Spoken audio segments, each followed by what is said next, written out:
T20 cricket வரலாற்றில் number 1 போட்டியாக மாறிய மிரட்டல் மேட்ச்.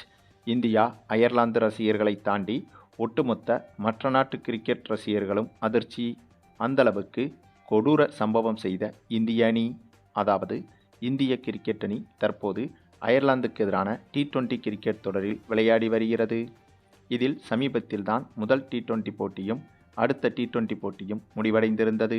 அந்த போட்டியை பொறுத்தவரையில் இந்திய அணி அயர்லாந்து அணியை எளிதாகவே வீழ்த்தியிருந்தது.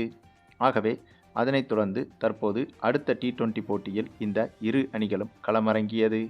இந்த போட்டியை பொறுத்தவரையில் இது ஒரு சாதாரண போட்டியாக நடந்து முடியவில்லை. கிரிக்கெட் வரலாற்றில் ஒரு சில போட்டிகள் கண்டிப்பாக மறக்க முடியாத தருணங்களாக மாறிவிடும். அப்படிப்பட்ட போட்டியாகத்தான் இந்த ஒரு போட்டி நடந்திருக்கிறது. இந்தியா அயர்லாந்து அணிகளுக்கு எதிரான இந்த கிரிக்கெட் தொடர் என்பது தற்போது நடந்து வருகிறது. இதில் இந்திய அணி சார்பில் முக்கியமான நட்சத்திர வீரர்கள் பெரும்பாலும் பங்கேற்கவில்லை. ஸ்ரேயஸ் ஐயர் தலைமையிலான இந்திய அணிதான் களமிறங்கியிருக்கிறது. ஆனால் முக்கியமான நட்சத்திர வீரர்கள் இல்லை என்றாலும் முக்கியமான 3 அணுகுண்டுகள் இந்திய அணியில் இருக்கிறது. அணுகுண்டுகள் என்று சொல்வதை விட அணு ஆயுத குண்டுகள் என்றுதான் சொல்ல வேண்டும். அந்தளவுக்கு அப்படிப்பட்ட 3 கொடூரமான பேட்ஸ்மேன்கள் இந்த தொடரில் இந்திய அணிக்காக களமிறங்குகின்றனர். அந்த 3 பேரில் ஒருவர் இசான் கிசான். இவருடைய அதிரடி என்பது சமீப காலங்களாக எந்த அளவுக்கு இருக்கிறது என்பதை எல்லோருமே அறிந்திருப்போம். தாறுமாறாக பொளந்து கட்டி விடுவார் எதிரணி பவுலர்களை. அதே போல 2வது நபர் அபிஷேக் சர்மா. இவருடைய அதிரடி என்பது T20 போட்டி என்று வந்துவிட்டாலே சும்மா தெறிக்க விட்டு விடுவார். அதுவும் போட்டியின் முதல் பந்தையே சிக்ஸர் அடிப்பதில் இவர் மிகவும் வல்லவர். சேவாக்கை மிஞ்சும் அளவுக்கு போட்டியின் முதல் பந்தை சிக்ஸர் அடிப்பதில் இவர்தான் முதன்மையானவர். இவரை தொடர்ந்து அந்த 3வது நபர்தான் இருப்பதிலேயே உச்சபட்ச ஹைலைட். கிரிக்கெட் ஜாம்பவான்களுக்கெல்லாம் ஜாம்பவான் என்று கூட இவரை சொல்லலாம். சிறு குழந்தையான இவர் சூரியவன்சி தாங்க. ஆக சூரியவன்சி, அபிஷேக் சர்மா, இசான் கிசான் இந்த மூவரும் ஒன்றாக இந்த அயர்லாந்து தொடரில் பங்கு பெற்றுள்ளனர். இந்திய சீனியர் அணியில் அதுவும் முதல் முறையாக சூரியவன்சிக்கு வாய்ப்பு கொடுக்கப்பட்டுள்ளது. ஆக இசான் கிசான், அபிஷேக் சர்மா, சூரியவன்சி என 3 பேருமே இந்த ஒரே தொடரில் இருக்கின்றனர் என்பதுதான் இந்திய ரசிகர்களுக்கு மிகப்பெரிய எதிர்பார்ப்பை உருவாக்கியிருக்கிறது. இந்த 3 பேரில் யாரேனும் ஒருவர் இருந்தாலே இந்த தொடர் என்பது சுவாரஸ்யத்தின் உச்சமாக மாறிவிடும். அப்படி இருக்கும்போது இந்த 3 பேருமே ஒரே போட்டியில் இருந்தால் இந்த தொடரும் இந்த போட்டியும் எந்த அளவுக்கு சுவாரஸ்யமாக இருக்கும் என்பதை நினைத்து பார்க்கவே பிரமிப்பாக இருக்கிறது. அநேகமாக இந்த அயர்லாந்துக்கு எதிரான தொடர்தான் கிரிக்கெட் வரலாற்றில் நம்பர் 1 கிரிக்கெட் தொடராகவும் மாறுவதற்கு வாய்ப்புகள் இருக்கிறது. அந்தளவுக்கு இந்த 3 பேரும் இந்த தொடரில் உண்டு இல்லாமல் என்று அயர்லாந்து அணியை பண்ணப் போகிறார்கள் என்பது மட்டும் உறுதி. மேலும் இந்த மூவரும் ஒன்றாக சேர்ந்து களமிறங்கினால் இந்த தொடரில் கற்பனைக்கு எட்டாத அளவுக்கு கூட ரன்கள் குவியும் என்பதும் முக்கியம். ஆக அப்படிப்பட்ட சூழலில்தான் இந்த இரு அணிகளுக்கு எதிராக நடந்து முடிந்த முதல் T20 போட்டி மற்றும் 2வது T20 போட்டிகளில் இந்திய அணி பிரம்மாண்ட ரன் குவிப்பை செய்து அயர்லாந்து அணியை எளிதாக வெற்றி பெற்றது. என்ன ஒன்று, அத்தகைய போட்டிகளில் இந்த 3 பேரில் ஒரு நபர் இருந்தால் மற்றொரு நபர் இருக்க மாட்டார். அப்படித்தான் அந்த 2 போட்டிகளும் நடந்து முடிந்திருந்தது. அப்படி இருக்கும்போது சமீபத்தில் நடந்த இந்த ஒரு T20 மேட்சில் இந்த மூவருமே களமிறங்கினார்கள். அதாவது இந்த 3 பேருமே இந்த போட்டியில் ஆடும் 11இல் இருந்தார்கள். ஆகவே இந்த மூவர் தான் உலக சாதனை செய்ய போகிறார்கள் என்று பார்த்தால் இவர்களை தாண்டி இந்திய பவுலர்கள் சிலர் இந்த போட்டியில் உலக சாதனையை செய்துவிட்டனர். ஆமாங்க, சமீபத்தில் தொடங்கிய இந்த ஒரு T20 போட்டியில் இந்திய அணியும் அயர்லாந்து அணியும் மோதியிருந்தது.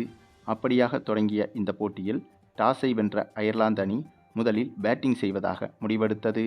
இதற்கு முன்பு நடைபெற்ற சில மேட்சுகளில் பவுலிங் செய்வதாக தேர்வு செய்து இந்திய அணியிடம் தர்மடி வாங்கியதை மறக்க முடியாமல் இந்த முறை டாஸை வென்றவுடன் பேட்டிங் செய்வதாக முடிவெடுத்து விட்டது.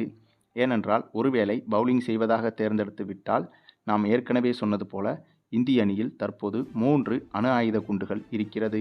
அந்த 3 அணு ஆயுத குண்டுகளும் அயர்லாந்து பந்து வீச்சை சுக்குநூறாக உடைத்துவிடும். ஆகவே அதற்கு பயந்து கொண்டே டாஸை வென்றவுடன் முதலில் பேட்டிங்கை தேர்வு செய்து களமிறங்கியது அயர்லாந்து அணி. ஆனால் அயர்லாந்து அணிக்கு அப்போது தெரியாது பேய்க்கு பயந்து பிசாசிடம் மாட்டப்போகிறோம் என்று. ஆமாங்க, அப்படித்தான் இந்த போட்டியில் இந்திய அணி மிகப்பெரிய சம்பவத்தை செய்துவிட்டது. ஏனென்றால் இந்த போட்டி தொடங்கி முதலில் பேட்டிங் செய்ய களமிறங்கிய அயர்லாந்து அணியை இந்திய அணியின் பவுலர்களான பிரின்ஸ் யாதவ் மற்றும் ரவி பிஷ்னாய் உள்ளிட்ட இந்த இருவருமே மொத்தமாக சுருட்டிவிட்டனர். அதுவும் வெறும் 17 ரன்களில். வெறும் 17 ரன்களிலேயே சுருட்டி வரலாற்று சாதனையை படைத்துவிட்டனர் இந்த இருவரும். இதில் பிரின்ஸ் யாதவ் மட்டுமே 4 விக்கெட்டுகளையும் அதனைத் தொடர்ந்து ரவி பிஷ்னாய் அதிகபட்சமாக 6 விக்கெட்டுகளையும் வீழ்த்தி அயர்லாந்து அணிக்கு மிகப்பெரிய அதிர்ச்சியை கொடுத்தனர். இதில் கூடுதல் ஆச்சரியம் என்னவென்றால், இந்த போட்டியில் அயர்லாந்து அணியை சேர்ந்த 6 பேட்ஸ்மேன்கள் 1 ரன்களை கூட எடுக்காமல் டக் அவுட்டில் விக்கெட்டை இழந்தனர். அந்தளவுக்கு இந்திய அணியின் பந்துவீச்சு என்பது மிக மிக இந்த போட்டியில் நேர்த்தியாகவே இருந்தது. அதுவும் இந்திய அணி பேட்டிங் செய்தால்தான் நம்முடைய நிலைமை சிரித்து போகும் என்று நினைத்து பந்து வீச்சை தேர்வு செய்யாமல் பேட்டிங்கை தேர்வு செய்தது அயர்லாந்து அணி.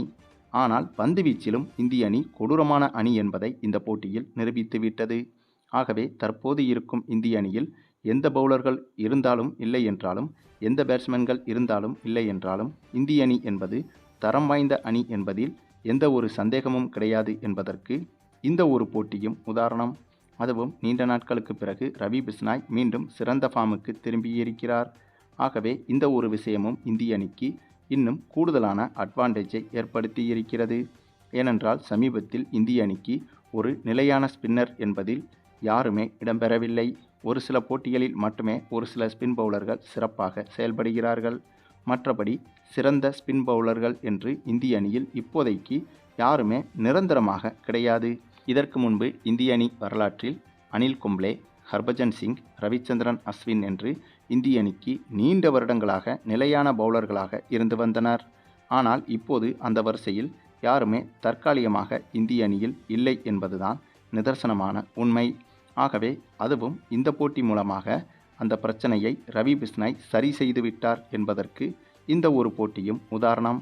மேலும் ஏற்கனவே சமீபத்தில் நடைபெற்ற 2 வார்ம் அப் மேட்சுகளிலும் தொடர்ச்சியாக தோல்விகளை தழுவிய அயர்லாந்து அணி இந்த வார்ம் அப் மேட்சிலும் மீண்டும் தோல்வியை தழுவியிருக்கிறது. ஆகவே இதனைத் தொடர்ந்து அடுத்ததாக நடக்க இருக்கும் அதிகாரப்பூர்வ T20 போட்டியிலும் அயர்லாந்து அணியால் இந்திய அணியை ஒன்றுமே பண்ண முடியாது என்பதை இத்தகைய வார்ம் அப் மேட்சுகளே உணர்த்திவிட்டது. மேலும் இந்திய அணியின் இந்த ஒரு சிறப்பான பர்ஃபார்மன்ஸ் என்பது சரித்திர உலக சாதனையாகவும் மாறியிருக்கிறது. இதற்கு முன்பு சர்வதேச T20 போட்டியில் இந்தளவுக்கு குறைந்தபட்ச ரன்னில் எந்த அணியும் ஆல் அவுட் ஆனதில்லை. ஆகவே அந்த ஒரு சாதனையையும் அயர்லாந்து அணியை வீழ்த்தி நம்முடைய இந்திய அணி படைத்திருக்கிறது என்பதும் குறிப்பிடத்தக்கது. சரி, நீங்கள் சொல்லுங்கள், இந்திய அணியின் இந்த ஒரு சிறப்பான பந்து வீச்சை பற்றியும் குறிப்பாக இந்திய ஸ்பின் பவுலர்கள் இந்த போட்டியில் மாஸ் காட்டியதை பற்றியும் உங்களுடைய கருத்துக்களையும் கமெண்டில் தெரிவிங்க.